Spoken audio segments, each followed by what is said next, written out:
আশা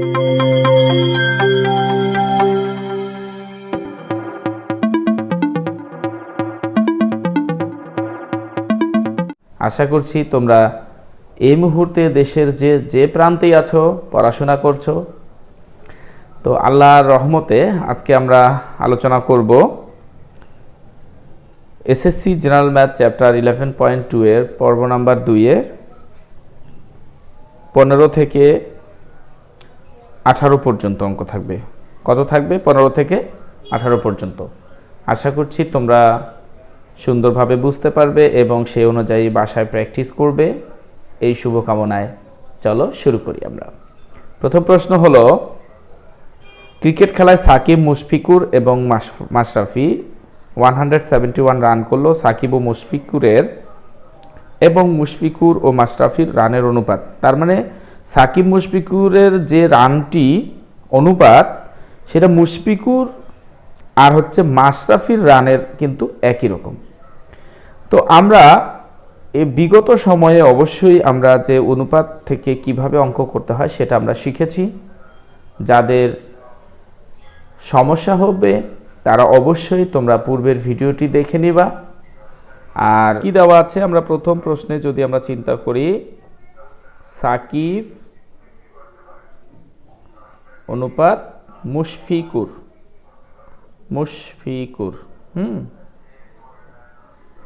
সমান 3:2। আর কি বলা হলো যে মুশফিকুর অনুপাত মাশরাফি। অনেকেই মাশরাফিকে পছন্দ করো, তবে মাশরাফিকে আমারও অনেক পছন্দ। এদেরও কিন্তু দেখা যাচ্ছে 3:2। তো আমরা এটাও সমান দিব, এটাও সমান দিব।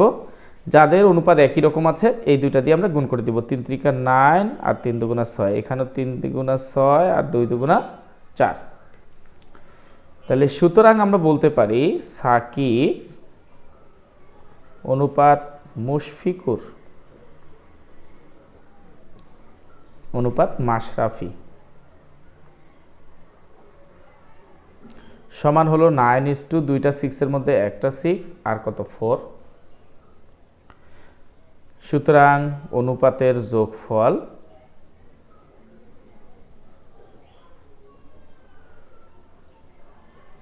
সমান হচ্ছে 9 + 6 + 4।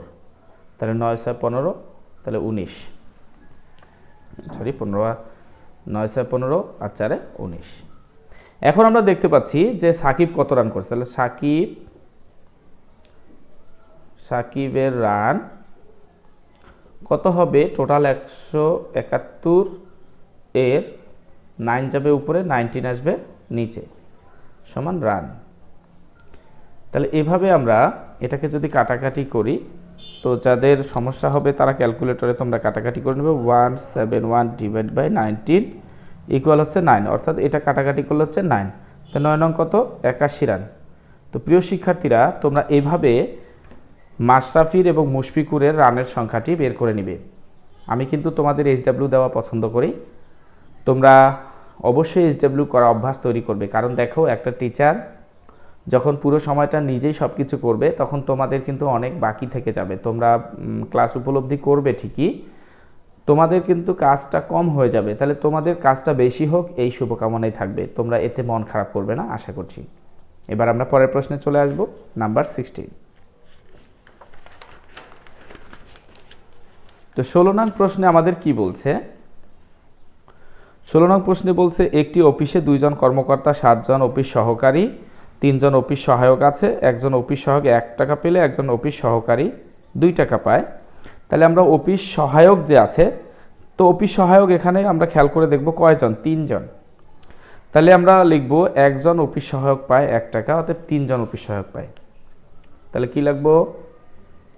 1 জন অফিস সহায়ক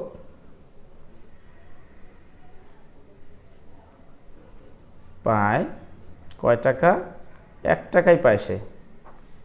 সুতরাং কয়জন অফিস সহায়ক? 3 জন। তাহলে কত পাবে? 1 × 3। তাহলে রেজাল্ট কত আসতেছে আমাদের? 3 টাকা। এরপর কে আছে আমরা দেখতে পাচ্ছি একজন অফিস সহকারী পায়, তাহলে একজন অফিস সহকারী পায় কত টাকা? 2 টাকা। তাহলে আমরা বলতে পারি অফিস সহকারী কতজন? 7 জন। তাহলে 7 জন অফিস সহকারী পায়, তাহলে 2 মাল্টিপ্লাইড 7, তাহলে 14 টাকা। এরপর আছে অফিস কর্মকর্তা, একজন অফিস কর্মকর্তা পায় 4 টাকা, তাহলে এবং একজন অফিস কর্মকর্তা, হ্যাঁ, অফিস কর্মকর্তা পায় 4 টাকা। অফিস কর্মকর্তা আছে এখানে 2 জন, সুতরাং 2 জন অফিস কর্মকর্তা পায় 4 × 2 = 8 টাকা। এটা কিন্তু আমরা অর্থের যে ভাগটা সেটা দেখলাম এখানে। তাহলে আমরা কি লিখব?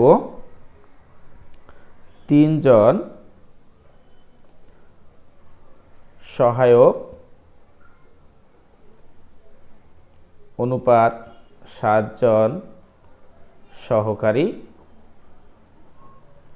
অনুপাত 2 জন কর্মকর্তা। তাহলে কত হলো?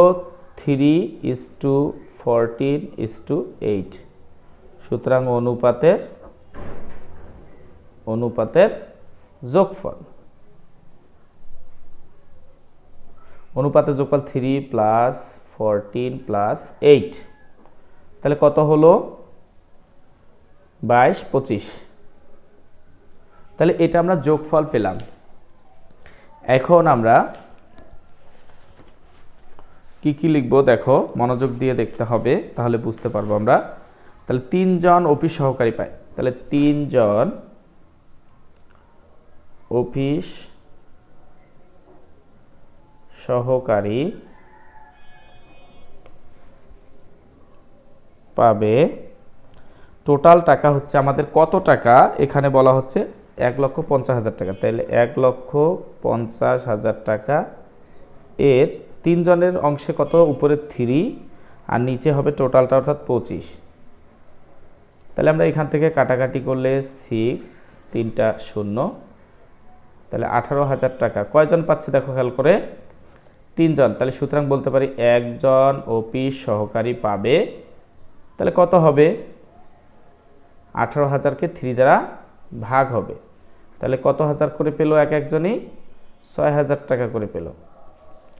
এভাবে আমরা লিখব 7 জন অফিস সহকারী পায়, তাহলে 7 জন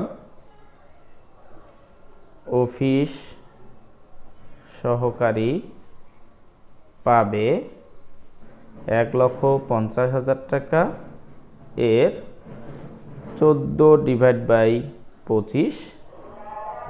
তাহলে আমরা কত পাচ্ছি রেজাল্ট? তাহলে দেখো 4 6 24 4, 6 কে 6 6 2 8, 3টি 0 সহকারী পেল। তাহলে সুতরাং একজন অফিস সহকারী পাবে 84,000কে আমরা 7 দ্বারা ভাগ করব, 7 12 84 আর 3টা 0, তাহলে কত হলো? 12,000 টাকা। এবং আর কি আছে আমাদের বাকি?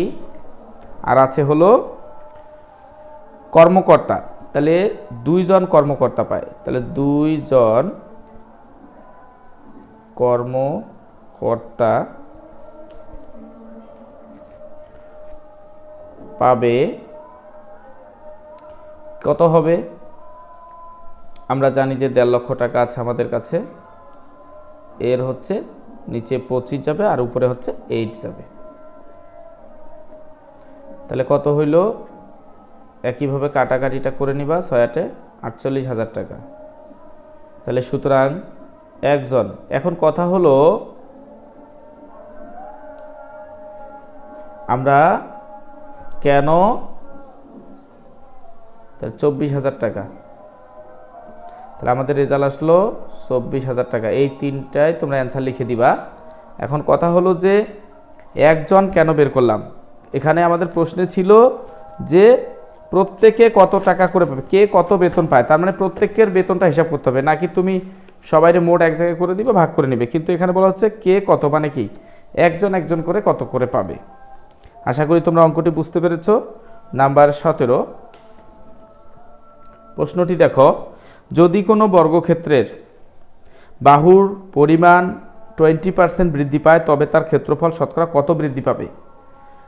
আমি একটা কথা তোমাদের বলতে চাই যে যখন আমাদের কোনো বাহুর দৈর্ঘ্য বা প্রস্থ দেওয়া থাকবে না তখন অবশ্যই আমাদের একটা না একটা ধরে নিতে হবে। তাহলে আমরা এটা বর্গক্ষেত্রে কয়টি বাহু থাকে, 4টা বাহু, কিন্তু 4টাই কি সমান না। তাহলে আমরা লিখব, মনে করি বর্গক্ষেত্রের প্রত্যেক বাহুর দৈর্ঘ্য, তাহলে আমরা ধরে নিলাম এক্স একক, কারণ কোনো আমাদের দৈর্ঘ্য একক যেটা থাকার কথা মিটার কোনো কিছুই আর নেই, তাহলে আমরা কি করে নিলাম, এটা এক্স একক নিলাম। সুতরাং বর্গক্ষেত্রের ক্ষেত্রফল কত হবে তোমরা অনেকেই অলরেডি বুঝে গেছো, এক্স স্কোয়ার বর্গ একক হবে। হ্যাঁ, এরপর কথা হলো যে বর্গক্ষেত্রে বাহুর দৈর্ঘ্য কত পার্সেন্ট বৃদ্ধি পেয়েছে, তাহলে 20%, তাহলে 20% বৃদ্ধিতে নতুন বর্গক্ষেত্র হবে, তাই না। বর্গক্ষেত্রের বাহুর দৈর্ঘ্য কত হবে, আগে ছিল এক্স, সেটা যোগ দিলাম এক্স এর 20%, তাহলে এক্স প্লাস এক্স এর 20/100%কে উঠাই দিলে এটা আমরা একক লিখতে পারি, এখানে একক লিখবা, 0 0 কাটা, এখানে 5, তাহলে আমরা লসাগু যদি করি 5 হবে, তাহলে 5x প্লাস হচ্ছে এক্স, তাহলে দাঁড়ালো হচ্ছে উপরে 6x আর নিচে হচ্ছে 5 একক।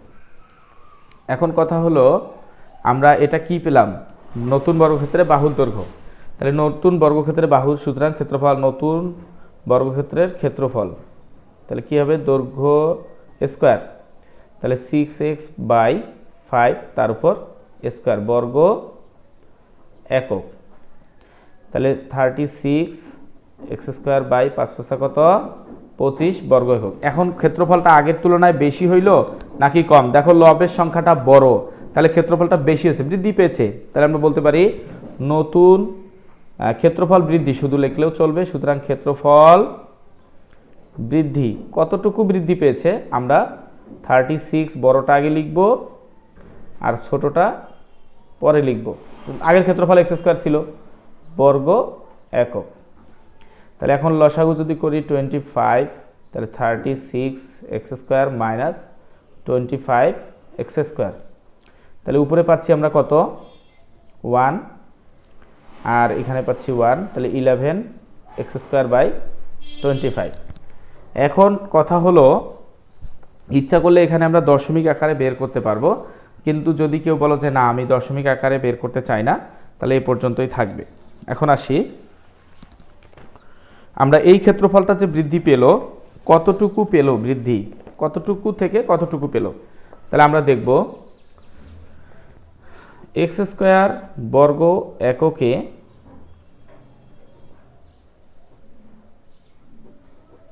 বৃদ্ধি পায়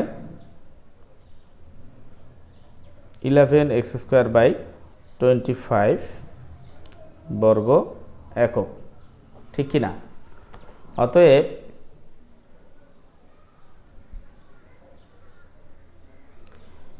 এক বর্গ এককে বৃদ্ধি পায়, তাহলে এক হলে আমাদের কি হবে, ভাগ হবে, নিচে আসবে। সুতরাং শতকরা কথা বলা ছিল, কি ছিল শতকরা, তাহলে আমরা কি করব 11x² × 100 আর /25 x² কাটা 4 25 100, তাহলে আমরা দেখতে পাচ্ছি 44%, এটা হচ্ছে আমাদের অ্যান্সার। তো প্রিয় শিক্ষার্থীরা, আশা করি অঙ্কটি আমরা বুঝতে পেরেছি। 17 নম্বর অঙ্কটি হয়ে গেল, সেই সাথে এখন 18 নম্বর অঙ্কটি। এই 17 এবং 18 আলোকে অনেকগুলো অঙ্কই পরীক্ষায় এসে থাকে। তো আমি 18 নম্বর অঙ্কে এবার দেখব যে প্রশ্ন কি ছিল, একটি আয়তক্ষেত্রের দৈর্ঘ্য 10% বৃদ্ধি আর প্রস্থ 10% হ্রাস, মানে কি কেউ বাড়ছে আর কেউ কমে গেছে। তাহলে আমরা মনে করি আয়তক্ষেত্রের দৈর্ঘ্য x একক নিয়ে নিলাম, তাহলে আয়তক্ষেত্রের প্রস্থ কত নিব এবং দিতে পারো তোমরা y বর্গ একক। সুতরাং আয়তক্ষেত্রের ক্ষেত্রফল xy বর্গ একক। ক্ষেত্রফল কথাটি আসলে কি হবে, বর্গ কথাটি আসবে। এরপর আমরা কি করব, এরপর আমরা এটা কতটুকু দৈর্ঘ্য বৃদ্ধি পেয়েছে কতটুকু হ্রাস পেয়েছে সেটা লিখব। তাহলে আয়তক্ষেত্রের কতটুকু 10% বৃদ্ধিতে নতুন আয়তক্ষেত্রের দৈর্ঘ্য আগে ছিল x প্লাস x গুণন দিলে হবে এর দিলে হবে 10%, তাই না? 10%। তাহলে আমরা কি পাবো, তাহলে x প্লাস x গুণন 10/100। তাহলে এখন যদি আমরা এটাকে কাটাকাটি করি তাহলে 10 পাবো নিচে, তাহলে 10x প্লাস কত x, তাহলে 11x/10। তো এখন তোমরা চাইলে এখানে দশমিক আকারে লিখতে পারো, তাহলে 0 এখানে 1.1x।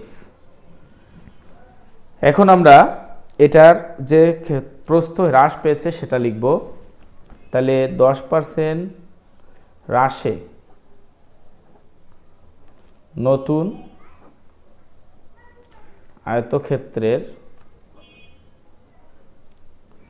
প্রস্থ কত হবে, আগে ছিল y মাইনাস সেখান থেকে যাবে y এর 10%। তাহলে আমরা কত পাচ্ছি, y মাইনাস y এর 10/100 পাচ্ছি। তাহলে এখানে কাটাকাটি করলে আমরা পাচ্ছি 10, তাহলে 10y মাইনাস y, তার মানে কত হচ্ছে 9y/10। 9y মানে আমরা অবশ্যই বলতে পারি যে 0.9y একক। এখন সুতরাং নতুন ক্ষেত্রের ক্ষেত্রফল কি হবে, নতুন ক্ষেত্রের ক্ষেত্রফল, সুতরাং নতুন আয়ত ক্ষেত্রের ক্ষেত্রফল সমান 11.1x ইন্টু 0.9y বর্গ একক। তাহলে কত হবে, এখানে আমাদের দুইটি ঘর দশমিকের পরে থাকতে হবে, তাহলে 0.99xy বর্গ একক। এখন দেখো আমাদের ক্ষেত্রফল কতটুকু বৃদ্ধি পেয়েছে, সুতরাং ক্ষেত্রফল বৃদ্ধি নাকি হ্রাস, ক্ষেত্রফল হ্রাস পেয়েছে, কারণ এখানে আগে ছিল xy আর এখন 0, তার মানে কি অবশ্যই কমে গেছে, তাহলে ক্ষেত্রফল হ্রাস পায়। xy থেকে বাদ যাবে 0.99xy বর্গ একক। তাহলে আমরা রেজাল্ট পাচ্ছি 0.01xy বর্গ একক। এই ক্ষেত্রফলটা কতটুকু থেকে হ্রাস পেয়েছে, আগের xy বর্গ এককে ক্ষেত্রফল হ্রাস পায়, কতটুকু পেয়েছে আমরা সেটা লিখব, 0.01xy বর্গ একক। সুতরাং 1 বর্গ এককে ক্ষেত্রফল হ্রাস পায় 0.01xy/xy বর্গ একক। সুতরাং শতকরা, তাহলে 0.01xy ইন্টু হচ্ছে 100 আর নিচে হচ্ছে xy, কাটা, এটা যদি গুণ করে দিই আমরা পাবো শুধু 1%। এইটাই হচ্ছে আমাদের রেজাল্ট। প্রিয় শিক্ষার্থীরা, আশা করছি তোমরা বুঝতে পেরেছো। তো তোমাদের যদি ভিডিওটি ভালো লাগে অবশ্যই তোমরা লাইক কমেন্ট শেয়ার করো, আর তোমাদের প্রয়োজন মতো এবং সময় অনুযায়ী তোমরা অবশ্যই প্র্যাকটিস করে নাও, যাতে ফলাফল ভালো করতে পারো এবং অঙ্কগুলো মনে রাখতে পারো। তো আজ এ পর্যন্তই। সকলের সুস্বাস্থ্য কামনায় আল্লাহ হাফেজ। আসসালামু আলাইকুম রহমতুল্লাহ।